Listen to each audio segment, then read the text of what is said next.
Welcome to the Businesstalk podcast. I am your host Deepak from India. Today we have the honor and privilege of hosting Professor Yoram Jerry Wind, the Lauder Professor Emeritus and Professor of Marketing at the Wharton School of the University of Pennsylvania on our podcast. Professor Jerry Wind joined the Wharton School in 1957 following the completion of his doctorate at Stanford University.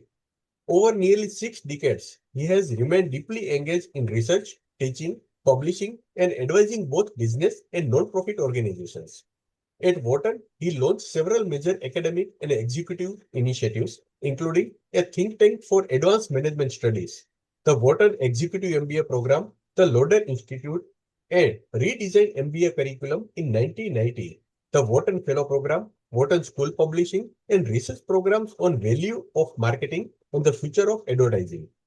He has also played leading editorial roles in top marketing journals, published more than 300 scholarly pieces, and authored, co-authored, or edited 30 books. His contributions have been recognized with marketing's 4 premium professional honors and election as an inaugural fellow of the American Marketing Association, as well as inclusion in the Legends in Marketing series, which devoted an 8-volume anthology to his work. Beyond academia, he has advised more than 100 companies, regularly served as an expert in intellectual property cases, and sits on advisory boards for universities, educational initiatives, and AI-focused programs around the world. Professor Wind has also been deeply involved in institution building and arts, including co-founding Reichman University in Israel and serving as a trustee of leading cultural organizations such as the Philadelphia Museum of Art, the Kurtis Institute of Music, and Grounds of Sculpture. He co-created a reimagined education global competition and conference, which is now in the second decade, and continues to champion innovation in teaching and learning. His current work centers on marketing-driven strategy, creativity, innovation, and AI-enabled customer engagement, including a global online course on creativity and a new AI-powered educational paradigm developed with Font AI. Recent book addresses how organizations can transform in times of crisis, build value through customer touchpoints, harness network in digital business models, and even explore whether art can help resolve conflict. In today's episode, Professor Jerry will share key insights from his acclaimed book, Creativity in the Age of AI, Toolkits for the Modern Mind. Let's not keep you waiting. Please join me in welcoming Professor Yoram Jerry to the conversation. Professor Jerry, we are deeply honored by your presence and grateful for your time with us today. Well, it's a delight to be with you. Professor, you argue that creativity isn't a mystical talent reserved for artists, but a scientifically proven path accessible to anyone. How does the addition of AI tools specifically lower the barrier to entry for people who have never considered themselves creative before? Well, there are really two parts to this, and I think it's really an important question. The first part is creativity something you're born with, and either you have it or you don't have it? Or is creativity like a muscle that can be developed over the years? And my belief is that creativity can be developed and augmented over the years, and that every individual can, in a sense, enhance their creativity. And the way to enhance one's creativity is to use various tools and approaches to enhance creativity. And each one of these approaches can be, in turn, almost turbocharged by AI. So it's not AI by itself, but it's basically the different approaches to enhance creativity that allows people to be more creative. And once they use any of these tools, they could use AI to try to turbocharge and enhance the power of this approach. This does not mean that the people don't vary in their creativity. Obviously, there are geniuses out there, Picasso, Einstein, and others, and that's great. You know, they were born with this, and they are out there. But I think the rest of us who are not in this category of the geniuses, they were born with this amazing talent. Every one of us can, over the years, evolve and improve their creativity and use it every day for everything they do, for work, play, and life in general.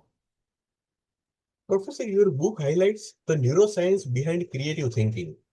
Can you explain how understanding the brain's neural pathways help us work with AI more effectively rather than just creating as a black box generator?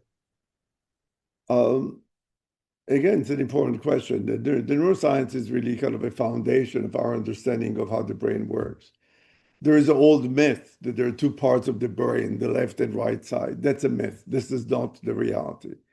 The reality is that there are networks in our brain. And I'll give you an example for a very concrete finding from neuroscience that has significant implication to creativity. And the findings suggest that when you're focusing on a cognitive task, let's say you're working on a spreadsheet, you're basically the network of the brain that focuses on this. If you want now to become more creative, to focus on creative ideas, you cannot just continue the pattern that you were doing. You need a break. You need to stand up and go for a walk. You need to look at art or do something else that distracts and allows you to shift from the cognitive network to the more creative network of your brain. So that's a very important and practical finding that everyone can benefit from by the fact that you realize that if I am involved in a cognitive task, if I want to now move and become more creative, I have to do something to shift gears, go for a walk, go distract yourself, read something, listen to new music, look at art, and the like. Professor, one of your 12 approaches focuses on challenging mental models. Since AI is trained on historical data, it can sometimes reinforce existing biases. How do you teach people to use AI to break their mental models rather than just confirm them? That's a great question. About over 10 years ago, I wrote another book with a colleague, Crook, called The Power of Impossible Thinking. And the essence of the book was the idea that everything we do is a function of the mental models we have. And the mental models reflect basically the sum of all of our experiences.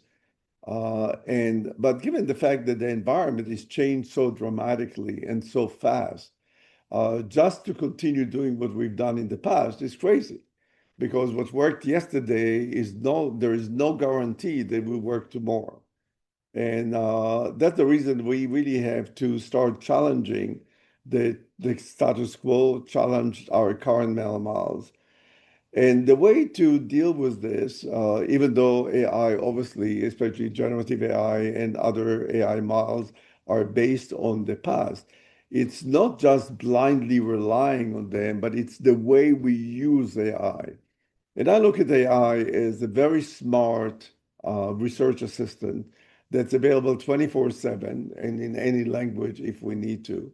And it's a matter of the way we interact with the AI system.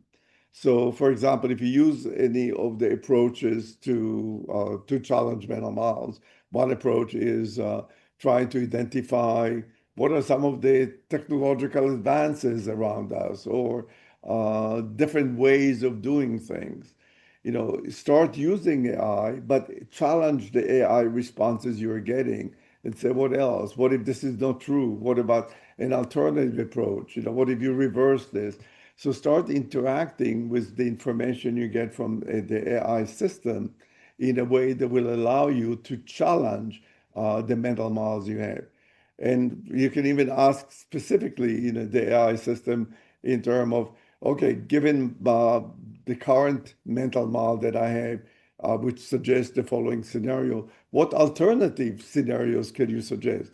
What alternative ways of looking at the problem? What if this was not correct? So the way you interact with the AI system allows you actually to effective way to challenge your current mental model. Professor, most people look for a single magic bullet for tool for creativity, but you advocate for building a customized dynamic portfolio. What does a healthy creativity portfolio look like for a modern professional? And how often should we be auditing or updating it? Um, Again, I don't think there is a magic bullet for creativity.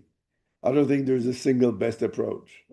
In the book, what we're recommending is 12 sets of approaches to creativity, and it's sets of approaches, it's not a single approach. Suggesting there's a wide variety of approaches that people use to try to enhance their creativity. And not everyone would like every one of these approaches. Not every one of these approaches will work for everyone, but the idea will be for experimenting with them. So the motivation of the book, and also I have a Coursera course on creativity that is a companion for the book. I discuss those 12 sets of approaches. In the Coursera course, we also have like 60 amazing guest lecturers, very creative people in different domains, from art, music to design and architecture to science, medical science, and entrepreneurship, who give various examples. So the idea is to inspire the readers of the book or the listeners to your podcast to experiment with different approaches, see which one works for them, which one they feel comfortable, and then to start creating their own portfolio of approaches that work for them. So when there is a problem, you go pick up one of these approaches and experiment with this and try to use it. The reason I'm looking at the portfolio of approaches is because over time you may discover other approaches. You may hear about other approaches. Try to experiment with them. Or you try an approach and then suddenly the approach does not work. Well, discard it and use a different approach. So it's not that you're limited with here's a tool and I have to use this tool. Here's a hammer. Every problem I have, I'm trying to deal the hammer against it. Start thinking about I have a whole range of approaches. So critical to all of them is the first approach is challenge the status quo, challenge your existing mental models. Uh, so I think that's like a fundamental for every one of the approaches. I think common to every approach is the need, which is my 12 sets approach, the final one, is the need for courage and persistence to continue. Many of the approaches to try to challenge the status quo and come up with creative solutions require courage. They may not work. There's risk associated with them. And there is a huge tendency of many people just to stay with the comfort of what they have been doing. So the idea here is you have to have the courage to try to experiment with new things and challenging what you currently do and be persistent. Some of this takes time, kind of the Nobel Prize persons or the team that won the solution to the COVID-19 worked on this for over 20 years and had many, many, kind of instances over time that suggested that everyone else would have probably given up on this, but they persisted because they knew they're on the right track. So the idea here is create this portfolio of tools and start experimenting with them on an ongoing basis. And underlying everything here is the need for experimentation. Um, not every idea you come up with is going to work, but try, experiment with this. Create a control group, experiment with this, see if it's working, see what the results are, what have you learned from this, and then based on this, include the specific approach as part of your portfolio. Professor, you have taught this material to Wharton MBAs for over a decade. When students leave the classroom and try to apply these principles in rigid corporate environments, what is the most common obstacle they face? And how does the book help them overcome it? Um, the issue of obstacles to innovation is a major issue that faces individuals and organizations for decades. Uh, it's not easy, to innovate. It's not easy to basically break the mold and come up with new ideas. But think of historically, basically, all the thing that we now take for granted and are integral part of our life actually challenged the traditional mental model and led to the new innovation. We all use Uber all the time. But think about this. Uber is relatively recent. Before Uber, there was, cabs and other modes of transportation. And Uber really changed dramatically the way we are using transformation. The whole transportation is now based on, I can get Uber anytime I want to, and almost in every city around the world on demand. It changes the people's behavior in terms of definitely instead of trying to find a cab, but definitely in terms of also renting a car. When I used to travel, I used to rent cars in different cities. I don't do it anymore. It's so much more convenient to use an Uber. And some people basically are deciding now, I really don't need, if I live in a major city, I don't need a car. I could just use an Uber, which changes even their pattern of buying. I don't need to buy a car now, or definitely two cars for some families. Think about Airbnb, kind of a total alternative to the traditional hospitality approach. Think about what we are relying every day on, the mobile phone. You know, think about, kind of how life were before the mobile phone. Every one of these major breakthrough, which we now take totally for granted as part of our life, resulted from some individual or group of individuals having the courage to challenge the status quo, challenge the established modes of behavior, and introduce a new innovation. Think about Netflix in terms of the whole streaming kind of video approach to entertainment, as opposed to the previous one of buying CDs or going to a movie theater.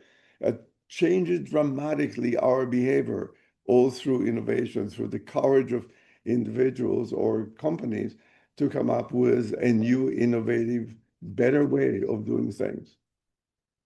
Professor, you So mentioned. in the book, back to the obstacles, one of the basic chapters we have, chapter 3 in the book, um, I'm sorry, chapter 4, that is devoted to overcoming obstacles to creativity and innovation. So the structure of the book is really some foundations, what creativity is, how neuroscience works, how AI can help creativity, the first 3 chapters. And the fourth is overcoming obstacles to creativity. And then the major part of the book is the next 12 chapters, each one focus on one of the sets of approaches to deal with this. But the overcoming obstacles is key. And part of this is, again, a mental model. How do you create a mental model that allows you to challenge the current approaches that you're using and overcome resistance to change, resistance by others? Because especially if you're part of a bureaucratic organization, the easiest solution to everyone in the organization is to say no to everything you suggest. You come up with innovative idea, the simple answer is no, cannot be done. It's not a, but that's where that what differentiates the really creative, innovative person who persists in, and basically says, no, no, this is the right approach. Let's experiment with this. Let's do a small trial. Let's show that it worked.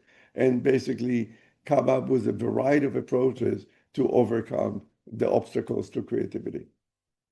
Professor, you mentioned drawing inspiration from Nobel winners, musicians, and architects. How can AI act as a bridge for a specialist, say a financial analyst or an engineer, to access and apply these interdisciplinary modes of thinking that were previously out of reach? Well, interdisciplinary perspective is absolutely key to creativity. It's known that, for example, if you are trying to create a creative environment and creative culture and creative team, an integral part of it is make sure that the team is interdisciplinary, represents people from different disciplines. The reality is that there is no problem, no major challenge that face us today as individuals, as part of organizations or part of society that can be solved with a single discipline. Every one of the problem typically requires multiple disciplines.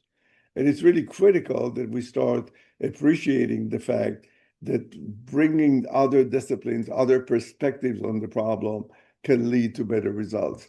Think about the kind of the proliferation of open innovation as an example. It is well known today that open innovation by which I mean, if I don't have, I have a problem, I have a company, I have a problem.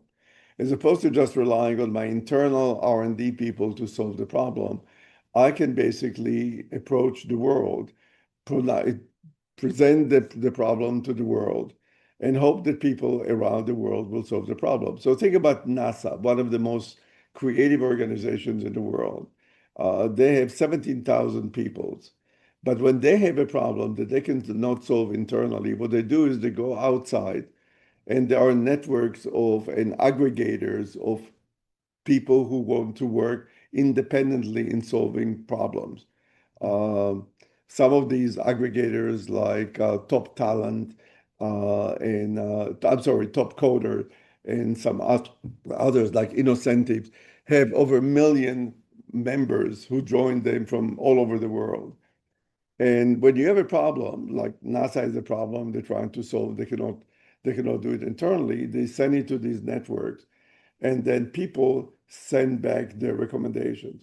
They, many times it reflects or based on people who solved similar problem already or come to the problem from a totally different perspective. Eli Lilly is one of the companies that have used open innovation on ongoing basis. Found, for example, for a recent challenge they had, that the solution came from 3 computer scientists from MIT, not even from the medical profession. So the idea here is try to access talent from many, many different disciplines.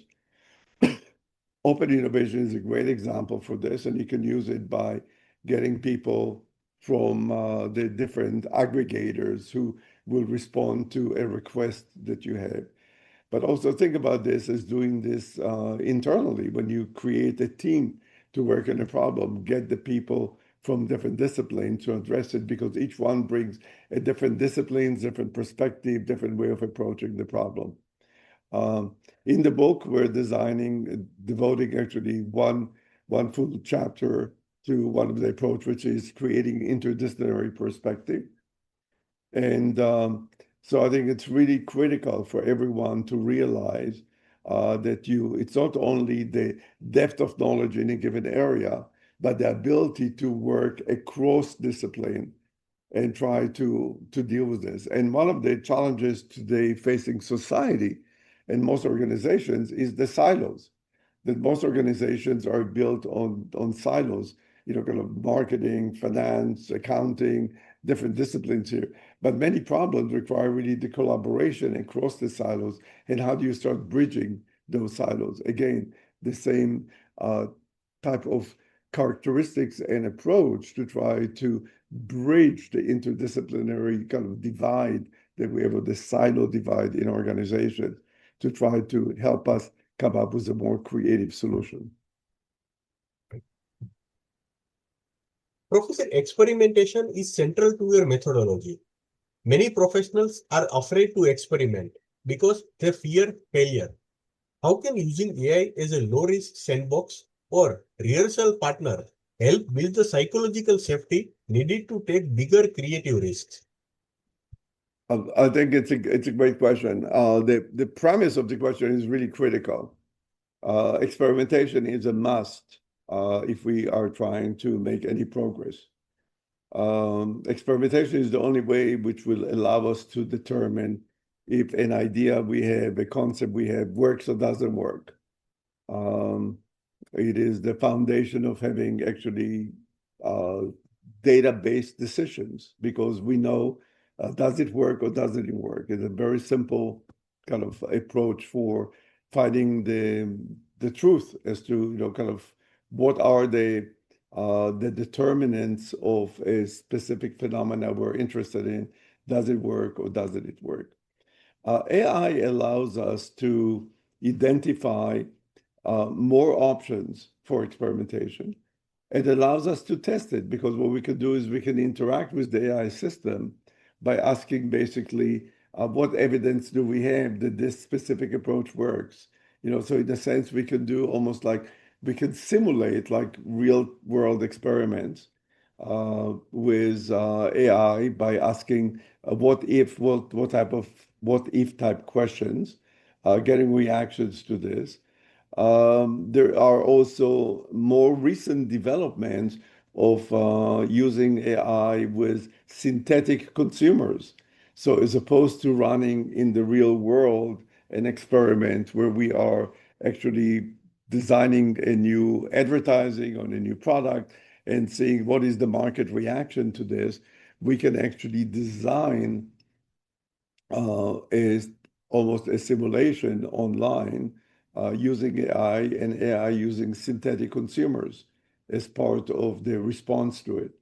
So there are many, many possibilities in today's environment, especially with the capacity that AI provides us to try to experiment with and also expand the scope of experimentation by giving us more kind of insightful and creative ideas that we may want to experiment with.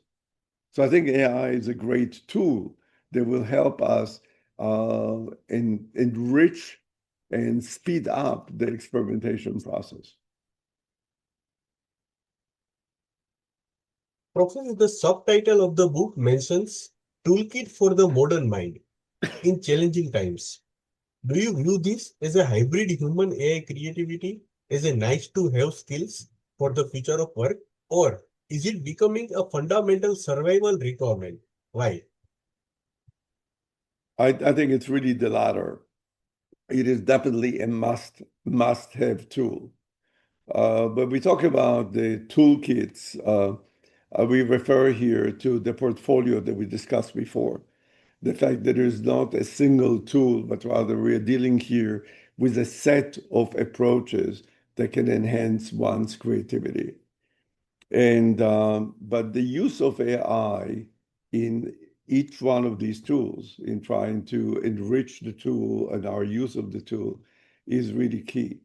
Underlying the whole book and the Coursera course is really the idea that it's a human-centered AI. We're not talking about AI as basically as a replacement to the individual, but we rather you look at AI as a tool that can help the individual do better, the organization do better. This does not mean that there aren't situations where AI can take over and do things better than humans. For example, in many of the customer service area, AI agents, especially if you're using agentic approaches, can do better than humans. And we actually know that consumers even react more favorably to some of the automated agents, especially the smart ones, than to human. They find out that there are more uh, knowledgeable. They can respond much faster. They can, especially if you're dealing with agentic AI, they can actually integrate the different silos. So if you want to place an order for a trip, for a flight, a car when you get to the location, a hotel, and get some more information about options of how to behave in the new location you're getting to. By using an agentic system, you can do all this by far more efficiently and faster and better than humans. That if you use the traditional human approach, they moved you from one place to another place. You have to repeat the same information every place. And one of the companies I'm working with, Quant AI, developed an amazing system that replaces the traditional customer service people. And the magnitude of this is quite kind of alarming to some, but really amazing from corporate point of view. For a utility that they're working on, they were able to replace like 70% of the customer service people with a more effective system. Now, this provides huge opportunities here to try to use both AI to replace certain function, but for the remaining people who are in the organization to use AI as a way of enhancing their own job. And the whole challenge today in terms of talent is how do you create the new mixture of working with automated responses like the AI-driven system, how do you deal with people who are using AI as their tools? And how do you use open talent that we discussed before, the open innovation? So it's really a new mixture of talent that has to be done here. So in my view, is that really the combination of the two is the ideal. And it's not either or, but it's rather how do we as humans, as organizations, as society, use AI in the most effective way to address our challenges. Professor, I would like to conclude this episode with one last question. For a listener who is skeptical or intimidated by the hype around generative AI, what is one simple practical exercise from the book they can do it in next 24 hours to prove to themselves that these tools can actually unlock their hidden potential? I think it's a great question. And let me give you a very simple, practical example that I use. Um, you may know, and many of your listeners may know that they're celebrating this year's the 100th anniversaries of Art Deco. There was a very big Art Deco exhibition in Paris in 1925, and they're celebrating the centennial of this. So my wife and I are very interested in art and in Art Deco, and we decided to go to Paris for the trip. So instead of using the traditional way of planning the trip, I used ChatGPT.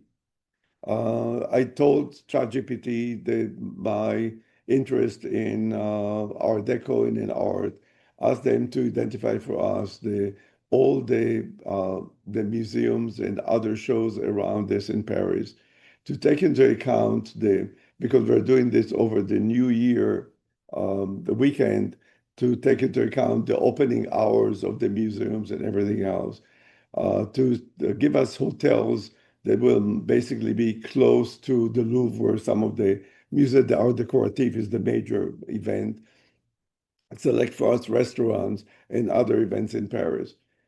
In less than an hour of interacting with ChatGPT, they gave me an amazing itinerary that then was very easy just to call and finalize some of the plans.